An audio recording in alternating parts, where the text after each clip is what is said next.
Hi guys, आप सबका हमारे YouTube channel Tasmiya career academy पे स्वागत है। गाइज, आज जो हम आपको डिटेल देने जा रहे हैं वो देने जा रहे हैं MPPTCL रिक्रूटमेंट 2025 के नोटिफिकेशन के बारे में। MPPTCL यानी कि Madhya Pradesh power transmission company limited ने जूनियर इंजीनियर्स की, असिस्टेंट इंजीनियर्स की, लॉ ऑफिसर्स की, इसके अलावा अदर्स कई सारी पोस्ट की 633 वैकेंसीज के लिए अपना नोटिफिकेशन जारी किया है। अगर आप भी इन वैकेंसीज के लिए अप्लाई करना चाहते हैं तो गाइज ये वीडियो आपके लिए बहुत ज्यादा इंपॉर्टेंट है, क्योंकि इस वीडियो में हमने पूरा डिटेल में बताया कि क्या मिनिमम क्वालिफिकेशन मांगी गई है, क्या आपका सिलेक्शन प्रोसेस रहेगा, लास्ट डेट अप्लाई करने की कब है और ऑनलाइन जाकर के कैसे आपको रजिस्ट्रेशन और फॉर्मेलिटीज पूरी करनी होगी। तो गाइज पूरा वीडियो देखिएगा और साथ ही साथ में हमारे इस यूट्यूब चैनल को सब्सक्राइब कर लें, लाइक करें और ज्यादा से ज्यादा शेयर करें। तो गाइस सबसे पहले बात करते हैं इनकी ऑफिशियल वेबसाइट की। इनकी जो ऑफिशियल वेबसाइट है वो है www.mptransco.in, जहां पर जाकर के आपको रजिस्ट्रेशन और फॉर्मेलिटीज पूरी करनी होगी। रिक्रूटमेंट अथॉरिटी जो रहेगी आपकी MPPTCL रहेगी, यानी कि Madhya Pradesh power transmission company limited रहेगी, यानी कि आपका MP ट्रांसको में यानी कि MP बिजली विभाग में आपकी भर्ती की जाएगी। पोस्ट नेम की अगर बात करें तो इसमें जूनियर इंजीनियर्स की रहेगी, असिस्टेंट इंजीनियर्स की रहेगी, लॉ ऑफिसर्स की रहेगी, इसके अलावा जो है अदर्स कई सारी जो है पोस्ट रहेंगी जो कि आपकी अलग अलग डिपार्टमेंट्स में भर्ती की जाएगी। टोटल वैकेंसीज जो है आपकी 633 वैकेंसीज है। और जेंडर की अगर हम बात करें तो इसमें पुरुष और स्त्री यानी कि man and women both can apply for these vacancies है। जॉब लोकेशन की अगर बात करें तो यानी कि सिलेक्शन होने के बाद जो आपकी MP बिजली विभाग में ही यानी कि मध्य प्रदेश बिजली विभाग में ही आपकी जो है पोस्टिंग आपको दी जाएगी। अप्लाई मोड की अगर हम बात करें तो आपका ऑनलाइन रहेगा, ऑफलाइन किसी भी तरह का कोई कम्युनिकेशन या कॉरेस्पॉन्डेंस नहीं किया जाएगा। रजिस्ट्रेशन जो स्टार्ट हो गए हैं इसके 4 जुलाई 2025 से रजिस्ट्रेशन स्टार्ट हो चुके हैं और लास्ट डेट जो है रजिस्ट्रेशन की वो है 4 अगस्त 2025। तो 4 जुलाई 2025 से लेकर के 4 अगस्त 2025 के बीच में जो है आपको इनके ऑफिशियल पोर्टल पर जाकर के अपना रजिस्ट्रेशन और फॉर्मेलिटीज पूरी कर लेनी है, यानी कि आपके पास जो है पूरा 1 महीना आपके पास जो है अप्लाई करने का है। एग्जाम डेट की अगर बात करें यानी कि जो आपका रिटर्न एग्जाम डेट है उसकी अभी कोई डेट अनाउंस नहीं की गई है। जल्दी इनके ऑफिशियल पोर्टल पर यानी कि ऑफिशियल वेबसाइट पे रिटर्न एग्जाम डेट भी आपकी अनाउंस कर दी जाएगी। एडमिट कार्ड की अगर बात करें जो भी आपकी रिटर्न एग्जाम डेट आएगी उससे 2 या 3 दिन पहले जो आप अपना एडमिट कार्ड इनकी ऑफिशियल पोर्टल से डाउनलोड कर सकते हैं। अब नेक्स्ट बात करते हैं कि आपका एप्लीकेशन फीस के बारे में, यानी कि एप्लीकेशन फीस क्या रखी गई है।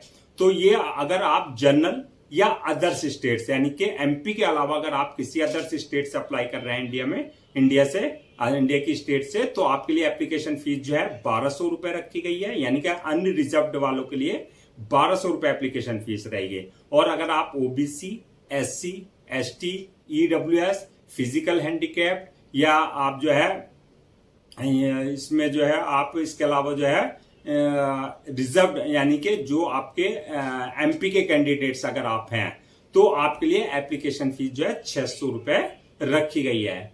पेमेंट मोड की अगर हम बात करें यानी कि जो आपकी एप्लीकेशन फीस है उसका जो पेमेंट मोड रहेगा वो आपका ऑनलाइन रहेगा, यानी कि at the time of registration आप अपने debit card, credit card, net banking, UPI या IMPS या जो भी पेमेंट गेटवे वहां पर होगा उसके थ्रू आप अपनी एप्लीकेशन फीस जो है डिपॉजिट कर सकते हैं।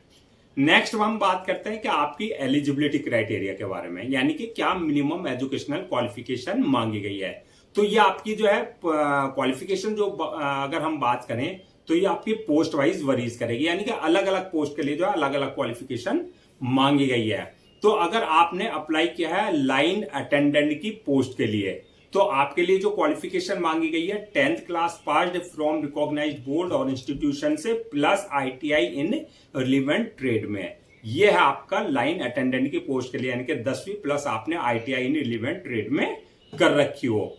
अब बात करते हैं यानी कि जो आपके अटेंडेंट की पोस्ट है ये आपके लिए जो है ITI वालों के लिए रखी गई है। और अगर आप अप्लाई कर रहे हैं इंजीनियरिंग की पोस्ट के लिए तो इंजीनियरिंग की पोस्ट के लिए जो है आपका इंजीनियरिंग डिग्री या डिप्लोमा इन रिलेवेंट ब्रांच में यानी कि फील्ड में आपके पास होना चाहिए। इंजीनियरिंग डिग्री यानी कि बीटेक या बीटेक यानी कि बैचलर ऑफ टेक्नोलॉजी, बी यानी कि बैचलर ऑफ इंजीनियरिंग, या तो आपने डिग्री ले रखी हो इंजीनियरिंग या आपने डिप्लोमा कर रखा हो इंजीनियरिंग में इन रिलेवेंट ब्रांच में यानी कि फील्ड में। और अगर आप अप्लाई कर रहे हैं लॉ ऑफिसर्स की पोस्ट के लिए, तो लॉ ऑफिसर की पोस्ट के लिए जो आपके पास जो डिग्री होनी चाहिए वो होनी चाहिए आपके पास लॉ की डिग्री, यानी कि आपने LLB 3 इयर्स या 5 इयर्स LLB आपने कर रखा हो, तो ये आपकी जो है पोस्ट वाइज जो है आपका क्वालिफिकेशन मांगी गई है। अब बात करते हैं हम एज लिमिट की। तो एज लिमिट की अगर हम बात करें, ये पोस्ट वाइज वरीज करेगी आपकी एज लिमिट भी। तो वैसे मिनिमम जो है 18 साल मांगी गई है और मैक्सिमम 40 साल। 18 और 40 के बीच में अगर आपकी एज है तो आप इन वैकेंसीज के लिए अप्लाई कर सकते हैं। एज रिलैक्सेशन की अगर हम बात करें तो as per government rules and regulation जो रिजर्व कैटेगरीज वाले हैं, जो उनको एज रिलैक्सेशन दिया जाता है एज पर नॉर्म्स, उनको प्रॉपर एज रिलैक्सेशन दिया जाएगा। अब बात कर लेते हैं नेक्स्ट हम के सिलेक्शन प्रोसेस क्या रहेगा। तो सिलेक्शन प्रोसेस की अगर हम बात करें तो इसमें मल्टीपल स्टेजेस रहेंगी जो आपको क्लियर करनी होगी। तो फर्स्ट स्टेज जो रहेगी इसमें रिटन एग्जामिनेशन की रहेगी, यानी कि आपका ऑनलाइन रिटन एग्जाम कंडक्ट किया जाएगा, यानी कि CBT कंप्यूटर बेस्ड आपका टेस्ट होगा, जो आपका रिटन एग्जाम क्वालिफाई कर लेंगे। सेकंड स्टेज रहेगी उनके लिए पैट की, यानी कि फिजिकल एफिशिएंसी टेस्ट। ये आपके पोस्ट के लिए अगर एप्लीकेबल होता है तो ये किस किस का होगा, आपका पैट का एग्जाम जो है जो क्लियर करना होगा टेस्ट। लाइन अटेंडेंट की पोस्ट के लिए अगर आपने अप्लाई किया है, सब स्टेशन की पोस्ट के लिए अगर आपने अप्लाई किया है, या सर्वेयर के अटेंडेंट की पोस्ट के लिए अगर आपने अप्लाई किया है, यानी कि जो अटेंडेंट लेवल की पोस्ट है उनका जो है पैड भी आपका जो है क्लियर आपको करना होगा, यानी कि फिजिकल एफिशिएंसी टेस्ट। पैट में जो आपका क्या होगा, आपका वॉक कराया जाएगा, आपके जो है वेट के साथ जो है आपको वेट दे दिया जाएगा और उसके हिसाब से जो आपको वॉक करना होगा। जो ये क्लियर कर लेंगे, थर्ड स्टेज रहेगी डॉक्यूमेंट्स वेरिफिकेशन की, यानी कि आपके जो भी डॉक्यूमेंट्स हैं वो सारे आपके एकेडमिक और प्रोफेशनल सारे ओरिजिनल चेक किए जाएंगे। और लास्ट स्टेज होगी वो होगी मेडिकल एग्जामिनेशन की, यानी कि जिस पोस्ट के लिए आपने अप्लाई किया है उसके लिए देखा जाएगा कि आप फिजिकली और मेंटली यानी कि मेडिकली पूरी तरीके से आप जो है फिट होने चाहिए। तो ये आपकी सारी स्टेजेस रहेंगी जो आपको क्लियर करनी होगी। अब बात करते हैं आपका जो एग्जाम पैटर्न के बारे में, यानी कि जो आपका रिटर्न एग्जाम होगा उसका क्या एग्जाम पैटर्न रहेगा, क्या उसका सिलेबस रहेगा।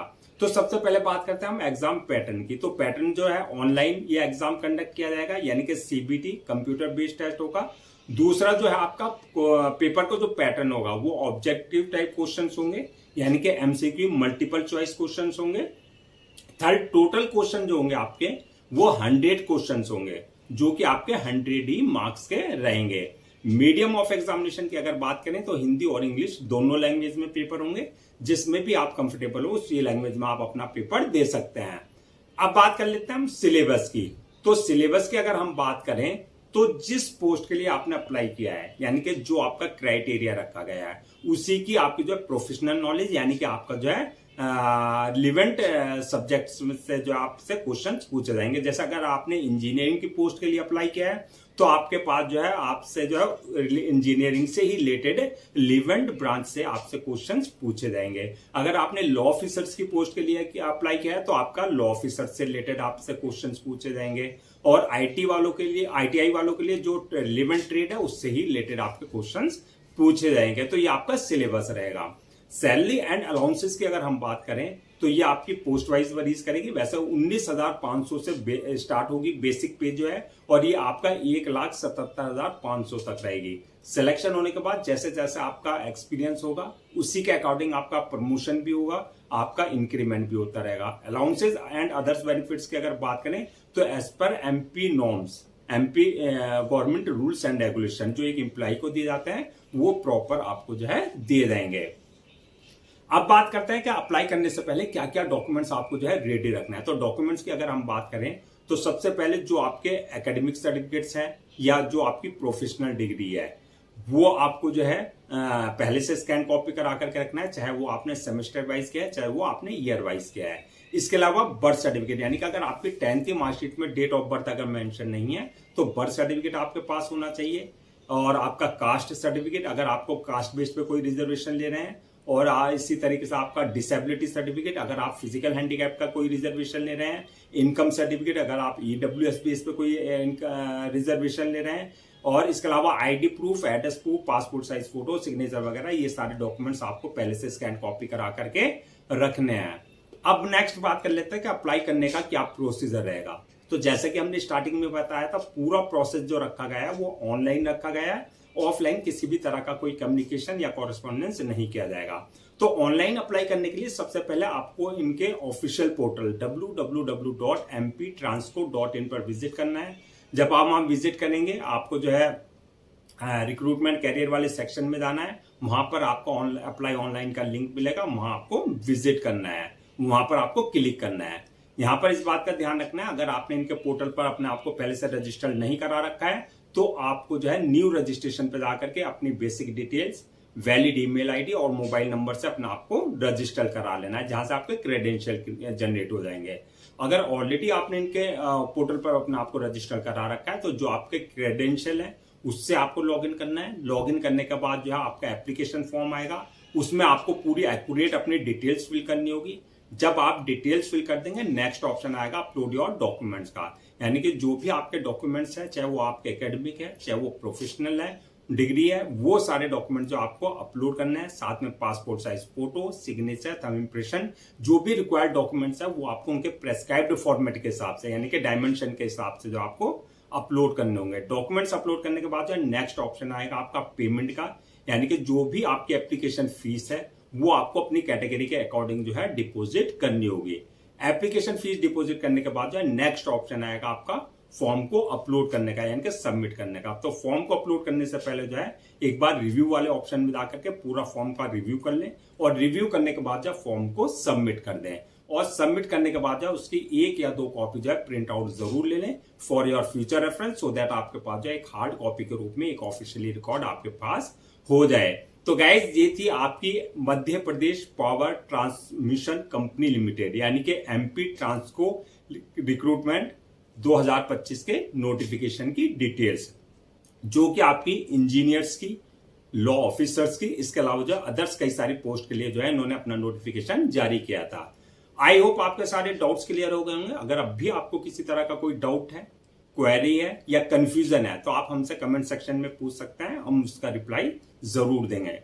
मैं एक बार फिर से रजिस्ट्रेशन डेट और लास्ट डेट रजिस्ट्रेशन की रिमाइंड करा देता हूं, सो दैट आप उसे नोट डाउन कर लें।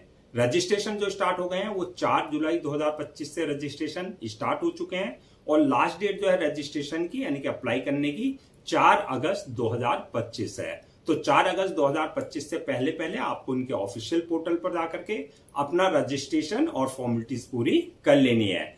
गाइज, हम आपके लिए जितने भी गवर्नमेंट जॉब्स हैं या गवर्नमेंट एग्जाम्स हैं या उससे रिलेटेड जितने अपडेट्स होते हैं उस पर वीडियोज लेकर के आते हैं। इसके साथ साथ जो है प्रॉपर कैरियर गाइडेंस पे आपके लिए वीडियोज लेकर के आते हैं। अगर आप भी चाहते हैं कि आपको प्रॉपर कैरियर गाइडेंस मिलती रहे, साथ ही साथ में आपको गवर्नमेंट जॉब्स और गवर्नमेंट एग्जाम्स के पूरे अपडेट्स मिलते रहे, तो आप लोगों से मेरी रिक्वेस्ट है, आप हमारे इस यूट्यूब चैनल को सब्सक्राइब कर लें, लाइक करें और ज्यादा से ज्यादा शेयर करें।